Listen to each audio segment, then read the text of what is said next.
Recording started. Hello, and welcome to the Learning Session 5 Train the Trainer webinar. My name is Katie Hallis, and I'm one of the content specialists for the National Early Care and Education Learning Collaboratives Project. One of our goals here at the National Office is to ensure that all of our trainers have the resources, materials, and information they need to implement successful learning sessions. So let's get started. Our agenda today will review the Learning Session 5 PowerPoint presentation, as well as the Learning Session 5 implementation guide to prepare you for the upcoming learning session.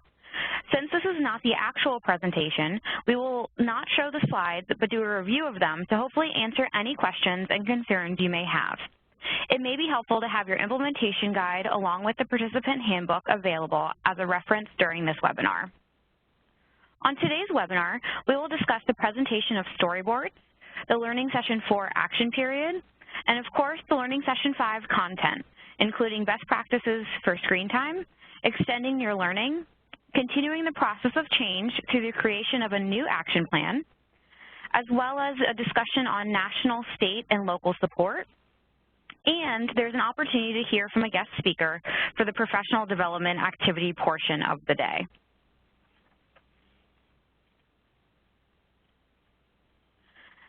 So as I mentioned before, this session will focus on how providers can improve best practices for screen time and prepare providers to continue the process of change. We will also, of course, celebrate success through the storyboard presentations. So for the Learning Session 4 action period, have participants complete the post-Let's Move Child Care quiz at this point. Facilitate a group discussion around the results of the Let's Move Child Care quiz and the post-Go Knapsack instruments they completed during the Learning Session 4 action period. These results will show the wonderful progress they've made throughout the project. As goal setting and action planning are skills that we should encourage programs to use even after this project ends, so after Learning Session 5, programs will use the results from the Let's Move Child Care quiz and the Knapsack instruments to help inform a new action plan that they will start later in this learning session. However, let's first celebrate their successes through storyboard presentations, which is the next segment in this day.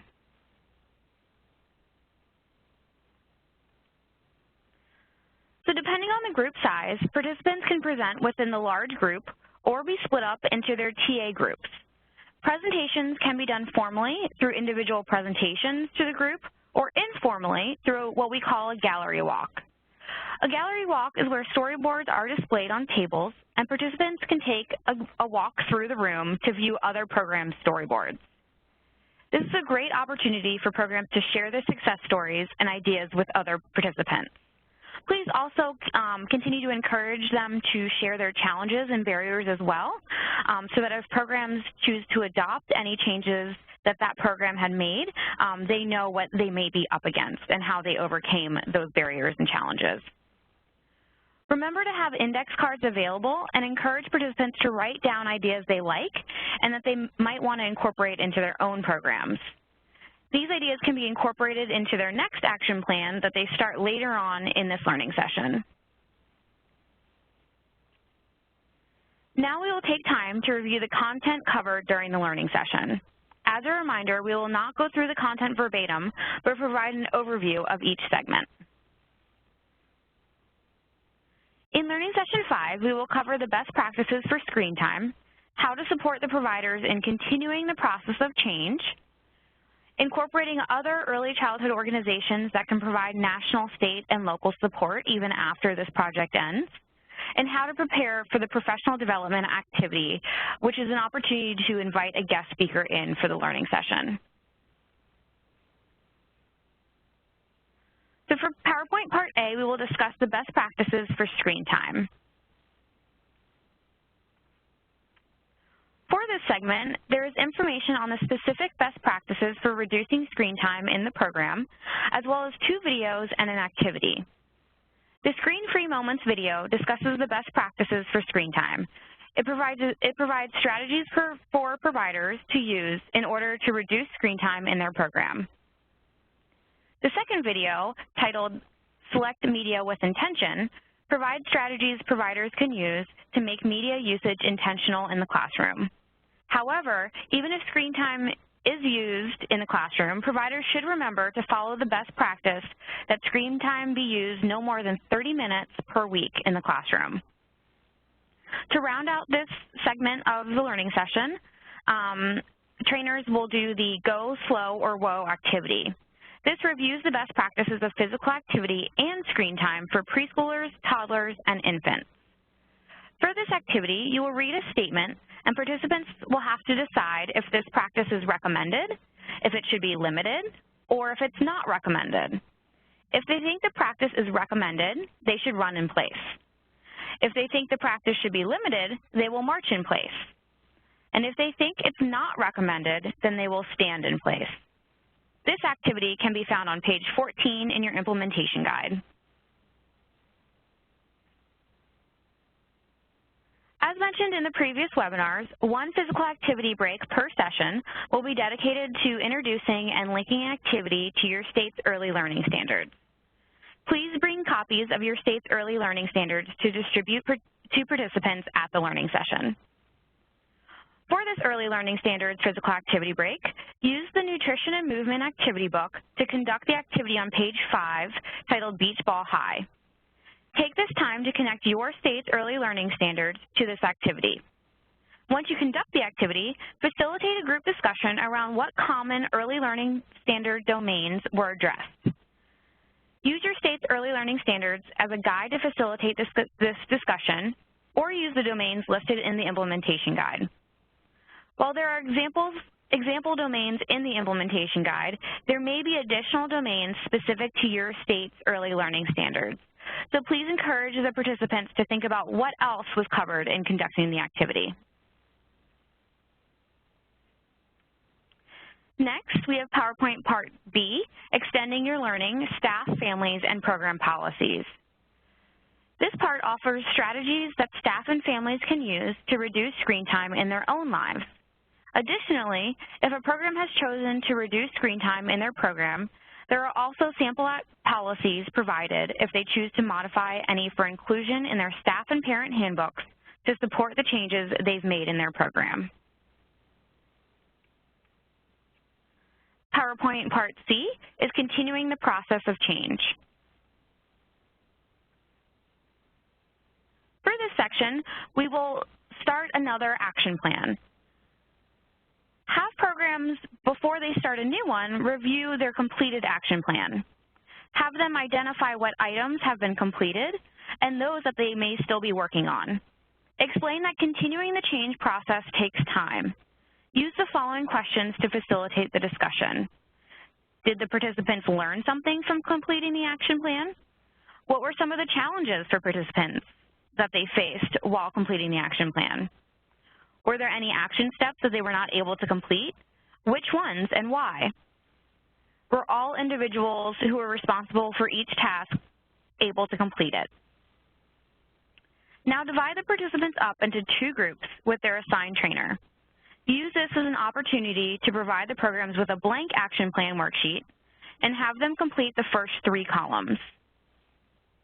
Explain that this is an opportunity to set another goal based on the 5 improvement areas identified in Learning Session 1. If all improvement areas have been completed, then use the post-Go Knapsack results to develop another plan. While a blank action plan worksheet is provided in the participant handbook, it may be a good idea to have additional blank copies of the action plan worksheet available to those participants who would like to create a plan for multiple goals. This will allow those programs to continue to use this as a guide to continue to make healthy changes in their program. Emphasize to programs that the process for making changes should not end after this learning session, but rather they should continue to set goals and create an action plan to continue to make changes to their programs. Next, we move on to PowerPoint Part D, National, State, and Local Support. Use this segment to invite guests from various organizations to speak to participants about ways the organization can support ECE programs to meet their action plan goals. Some organizations or programs include the Cooperative Extension Service, local health department or hospital initiatives, the WIC program, CACFP, Head Start health specialists, child care health consultants, farm to preschool school folks, quality rating and improvement system specialists, and licensing. Distribute a list of local contacts for organization or programs mentioned above. Include the contact's name, title, phone number, and email address. If presenters are unavailable, use the following slides to introduce each organization and program.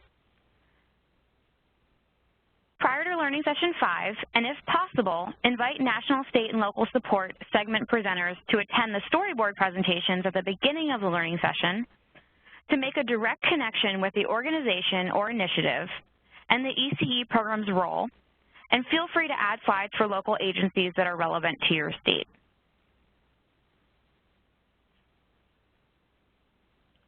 Next, we move on to PowerPoint Part E, which is the professional development activity. This is another opportunity to invite a guest speaker to conduct an activity with your participants. This could be the same guest speaker from the national, state, and local support segment, or it can be a different speaker from another organization. Use this time to have the speaker conduct an activity that may be of interest to your participants. For example, if many programs have an interest in starting an on-site edible garden at their program, then invite a master gardener from the Cooperative Extension Service to present on the services they offer in the community and have them conduct an activity on how to start a container garden. And that's it. Congratulations.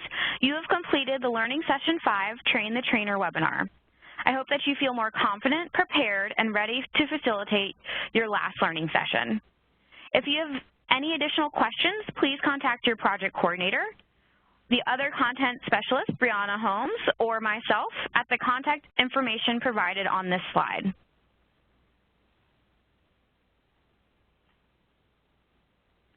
Thank you for participating in the Learning Session 5 Train the Trainer webinar and for all of your hard work through the National Early Care and Education Learning Collaborative Project.